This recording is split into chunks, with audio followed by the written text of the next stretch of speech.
What is going on, guys? Twinstinct here and welcome back to another video. So in today's video I've actually made it to Ultra Rank with like 7 days to go in the Pokemon Unite Season 1. I'm absolutely buzzing with this. I wanted to make it all the way to Master, but if this is how far I get, I'm very happy with that. Now I have actually managed to do it in, we were playing as a 3-stack, Crustle, Sylveon and Blissey. So we've got like the defender there, the ranged attacker, and then Blissey giving us that support. And obviously it does help if you have decent teammates on your team. It's very difficult to win games if the other two players are not up to scratch, but luckily we did have some good players with us and we did manage to go on a 5-win streak. So what I'm using for my Crustle build is Score Shield, Focus Band and Buddy Barrier. I'll have that over on the left hand side there for the duration of the match, so you can see that if you do want to use this build yourself and you like how it plays during this match. So as always, we do 3 bottom lane, hitting that Squirtle there with a Rock Slide to stop him moving so we could steal that farm at the start. Very important, getting ahead with taking as much farm as you can off your opponents early game.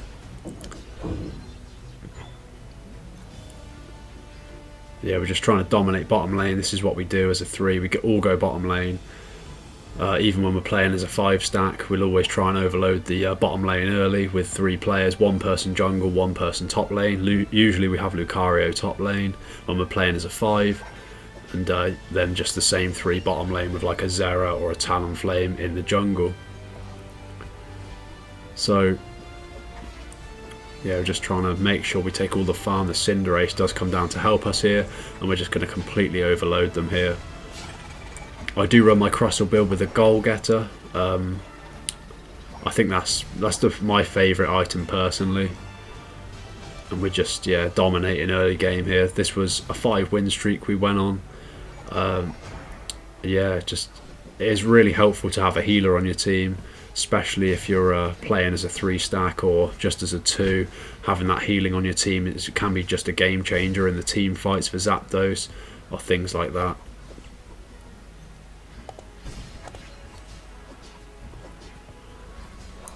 So yeah, just continuing to dominate the early game here. They've only had 2 bottom lane this whole time, so it's really quite easy for us to dominate. And Venusaur's doing pretty well at top lane on its own as well. So what I really like about Crustle is you can just snipe those objectives. It's such a pain.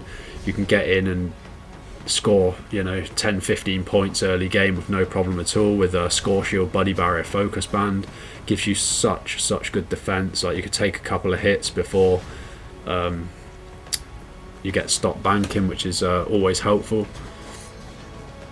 And when you get X's with a Crustle, you can just knock all the farm towards your side of the field and your ranged attackers can pick it off. And yeah, just so good. Massive damage. So we're just having a team fight here. We're trying to get them away from us so we can take the Dreadnought. That's usually my job when we're playing as a 5 or a 3. I just sit and X's or any opponents away, because I do stop them moving for a couple of seconds, usually giving my teammates the chance to take the Dreadnought or whatever objective we're trying to take. And obviously Shell Smash X-Scissor is my favourite build. You can't really not run Shell Smash, I don't think. It's just such a good move. You get around the map, support your teammates. If you're in trouble in either lane, you can get up there so fast. And we did notice here that their whole team was pushing our top lane, so we just decided to go push bottom lane, as I'm already here anyway, and just try and take their bottom lane. And our Venusaur is up there trying to do what they can, and Sylveon's joined them now, but yeah, I start to get a bit overloaded here.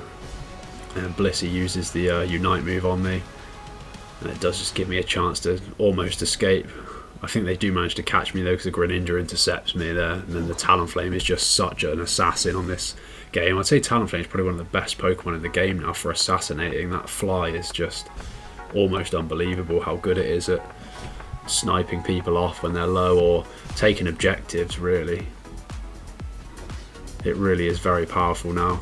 You could almost say overpowered if it didn't have such a poor bulk score. It's not very bulky. It can't take too many hits before going down, so but the pure fact of it being able to fly out of the battle and not get hit like that there, it just flew away from me while I was trying to X-scissor, and then, but we still take the Dreadnought, which is really handy even though I wasn't there. And Mamoswine trying to escape here, it's too bulky, we can't do anything. See Talonflame and Ken's united there and flew out of my way while I'm trying to X-scissor. It can be such a pain. Yeah, Talonflame, it really is a good check to Crustle. But you see there on that Cinderace how much damage X-scissor just did with Blissey's boost, so Blissey's very, very helpful in a team fight. I have been thinking recently whether Eldegoss is better than Blissey, because what I realise is Safeguard, only Blissey's move only gives one person a shield, whereas Cotton Guard for Eldegoss obviously gives the whole team a shield. So, you know, you can make it up what you want, but I think probably it's difficult. I know Eldegoss is rated higher on a lot of the tier lists that I've been seeing, so I think maybe we'll have to change to Eldegoss in our team, in our 5-stack. But if you're going to run a healer, Blissey is bulkier. Definitely nothing wrong with Blissey at all. But if you want, you know, your whole team to be scoring big points, Cotton Guard is probably going to help you out a lot more. So now just getting plenty of farm, trying to get ready for Zapdos that's coming in very shortly. And Talonflame has sniped that Dreadnought just before Zapdos comes in, which is not great. I'm just trying to take one more bit of farm. The Zapdos is already in, just to get to that level 12.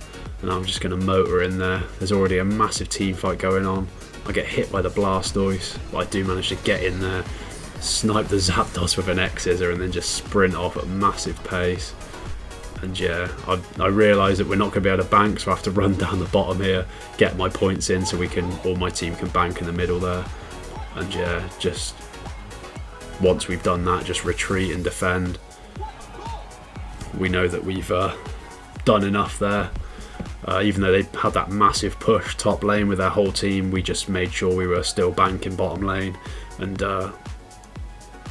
yeah, just pushing their bottom lane while they're trying to push our top. And once at this point you've taken Zapdos banked, just go home and sit there. There's no need to be pushing at this point. Just defend your 2 points, get, you know, 2 people on each lane, and one floating around wherever the opponents are coming. And yeah, it's just seeing out the match after that. We notice Talonflame's trying to find an opening to bank a load of points, but it's not going to happen. See, he's trying to fly in behind us there, but we've just got both points covered. He's not going to have a chance, and he gets absolutely melted by Blissey there, of all things. So yeah, just a bit of a victory dance going on the point. We know we've done enough there.